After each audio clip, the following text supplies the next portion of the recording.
in a sweet way. You like, I got a master's degree, I got this, I got that. Well, we'll think about it. And that's just the way society is. It's sad, but it's true. And what you just said is learned behavior. But someone else throws something out on the table. Why is it that we're pitting each other, hating on one another? Well, I think if you look at music, I mean, you look at a lot of our black celebrities and some of the things that they're saying, and preparing for this show, I started looking at different quotes. Lil Wayne, if you guys know who he is, he's a rapper. He always talks about how he prefers a light-skinned woman. Always. He says, quote, beautiful black women, I bet that B look better red.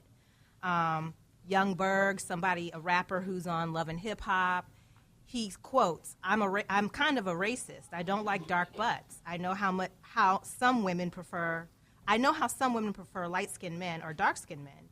It's rare that I do like darks. That's what I call dark-skinned women.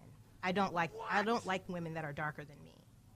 And then he even goes into talking about the pool test, and if a woman jumps in the pool and her hair, I guess kinks up, that's a problem, that he's not attracted to that. Kanye West even said, he makes comments about, quote, if it wasn't for race mixing, there'd be no video girls. Me and most of our friends like mutts. Yeah, in the hood they call them mutts. So, these type of things that are celebrities, people that we look up to, that kids look up to, that they listen to this, they're fed a lot of this too. And so we perpetuate these stereotypes, and we need to start with us in changing that, like you were saying. Anyone else before I jump in have something to say about that question? Well, you know what? The way you started it off, and you were talking about slavery, that's where it starts. That's the whole thing. The light-skinned blacks, the field Negroes, the ones that were in the house, that's where it started. White America did this to us, and we continue it to this day. We still have those same ideas, and we still treat each other that same way. We're still divisive like that, and we've allowed them to take over our lives and generate it for us. Generations and generations and generations. Our grandkids are still dealing with this because we've allowed it as African Americans. We are the only race that is as divided as we are to this day. We still see light, black, we still see color. We look at our men, oh, he's fine because he's dark, or he's fine because he's light. We're the only ones that still do that, and it is very sad. The sad part about that, though, Shari, is that even though it did start from slavery, and we supposed, as my husband said, I say that wrong, and we have to change that, but the thing that gets me is that the media plays such a grander part in this because just imagine if you was a slave. I'm good enough for you to rape me and give me my mixed child. But my child get to live in the house while only thing I'm good at is working the field and breeding the babies. But I can't even breastfeed my own children. I could breastfeed your child, but I can't eat at your table. And that resonates so hard to me because it starts from that. When someone's in the field that's dark and they looking at, hey, my child, I love my baby, they getting privileges, and that's what I mean, privileges. And some people say, but you're both slaves. But if you living back in the 1600s in the 1800s, rather, you living back then and you get to eat in the house and you want to, in the bed, have a pillow versus a shack, that's luxury. And unfortunately, that's how, as I say, the IG girls came in. We're the brown paper girls, the brown paper bag girls. It's like you could go either way. Depending on what crowd we're in, you could be light to dark or you could be from dark to light. And unfortunately, it's not going to go away. We want the healing to begin, but this is 2015, and you still see the young girls get upset with another, like a little light-skinned girl running around. Oh, she thinks she cute, like we said before. Why is it she thinks she cute? She's not thinking it. You're thinking it because society then put it in your head that you're not pretty because the media don't show, with the exception of the hot girl now, Lupita, on the scene. They don't show too many brown-skinned, beautiful women that's accomplished. And unfortunately, they have to be accomplished. Whereas you could get that light skin, I'm not taking sides because I'm down the middle, but I'm just speaking the truth. You could get that light skinned girl that don't have a degree, haven't done anything but been on a pole, and yes, I said it. And that's the arm candy. That's the trophy wife for that educated NBA ball player, that football player. He have to have his trophy wife. Either she have to be white or high light skin. And it's sad. We're going to go into that in a minute. But, Bern, do you have anything to say on that? Just growing up, I had a lot of friends, girlfriends, 'cause I'm only child. And I didn't look at color. Were you a light, dark, chocolate, brown skin? I just love my girlfriends. And as Brenda said at the church sometimes, she'll compliment anybody. That you're beautiful, that you're pretty, and that when she tells me that makes me feel good. So I never saw color and still don't all this time. So. And I'm letting you guys know, not men specifically, but letting everyone know, we do have a range of ivory, caramel, chocolate, dark chocolate in this house on the McCain, on the McCain Train. Woo, woo! Yes. We have a beautiful range of a rainbow of beautiful women that are confident, educated, and we have an admirer looking right on up in here right now. Yeah, I done bust you out. But anyway, do you have anything you need to say, Leslie? No, I think it's great that you're doing this show, that we're having this talk, because it's important to talk about these issues in our community. It is important. Go ahead, Ms. Brenda, King. you talked about us complimenting one another, and it's hard, and I don't understand why, because I didn't grow up experiencing some of the things that some of the my dark-skinned beautiful sisters did.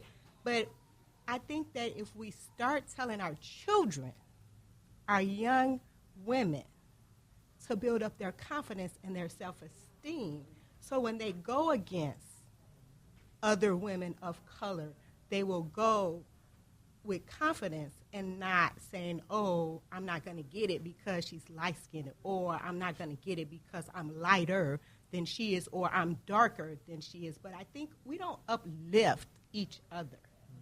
You know, we don't compliment each other. We don't tell each other, I'm glad you're my sister, and if you need me, you know, I am my sister's keeper.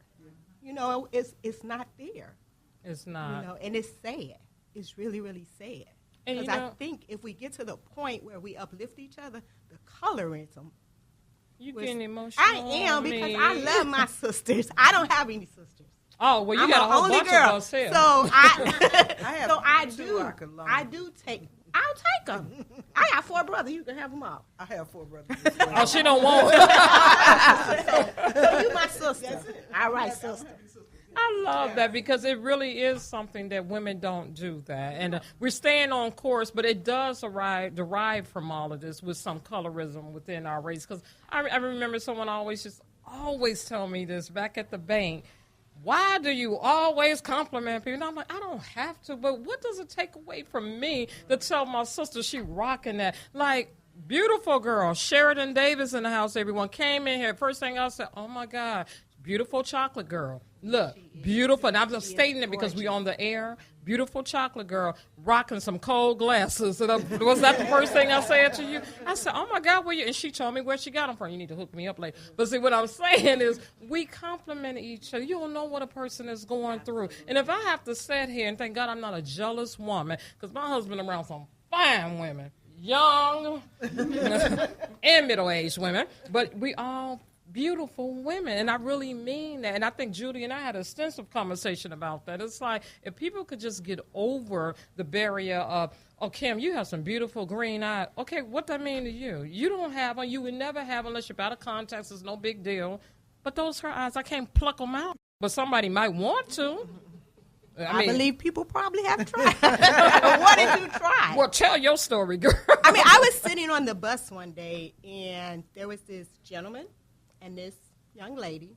The guy was dark African-American. She was Caucasian. And I was just sitting there, and he looked at me, and they both started laughing. And I'm like, okay.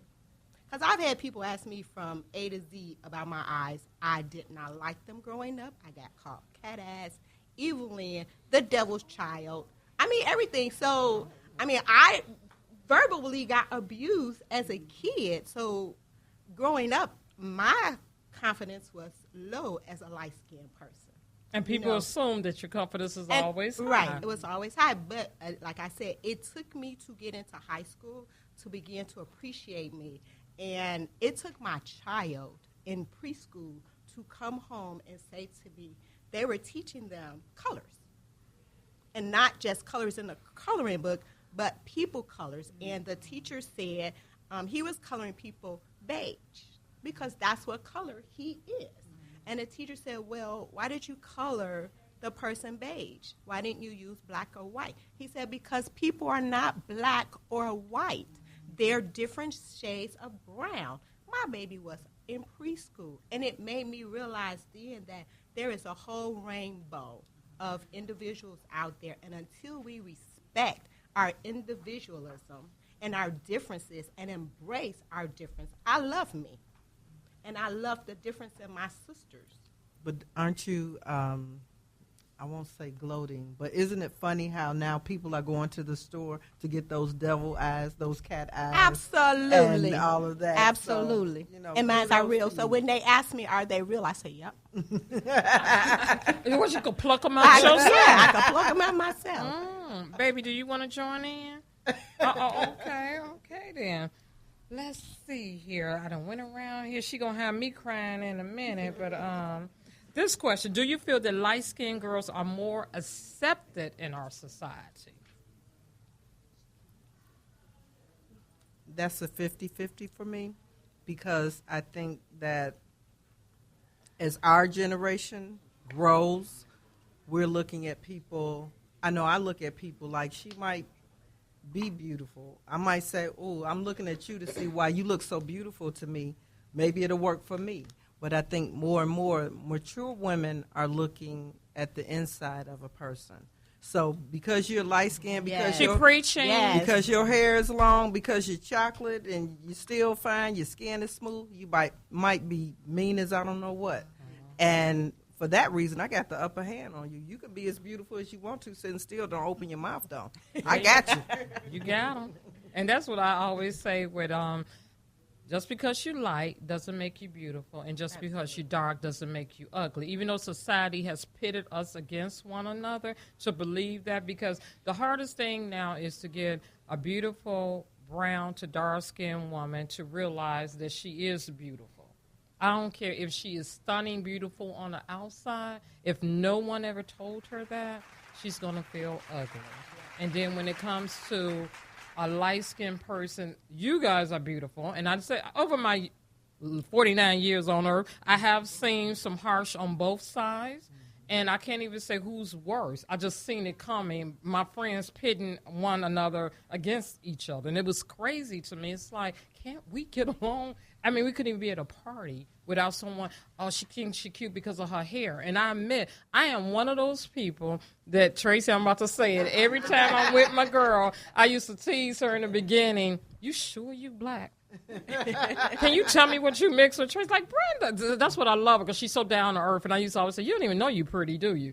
Really, she don't. Thank God she don't. No, but Tracy, I always tease her on that. She's like, no, we're black.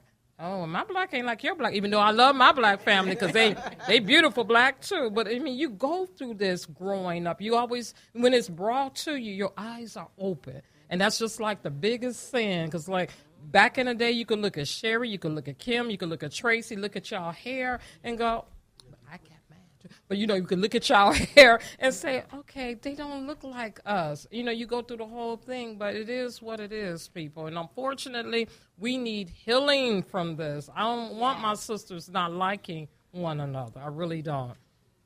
Looked like you had something to say. Hey, I do have something to say. We're going to go to a commercial break. Yeah, you didn't hear my voice for a while because I have been restricted from duty. But we're about to go to commercial breaks, and we'll be right back with Team Light, Team Dark, Team Sisterhood here on UBM. Let's stay together.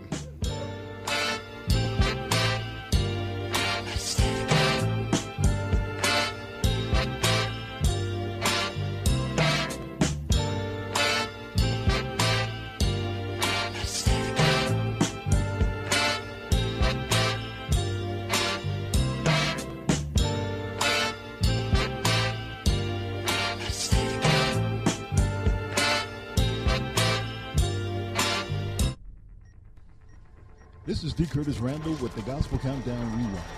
Taking a look back at this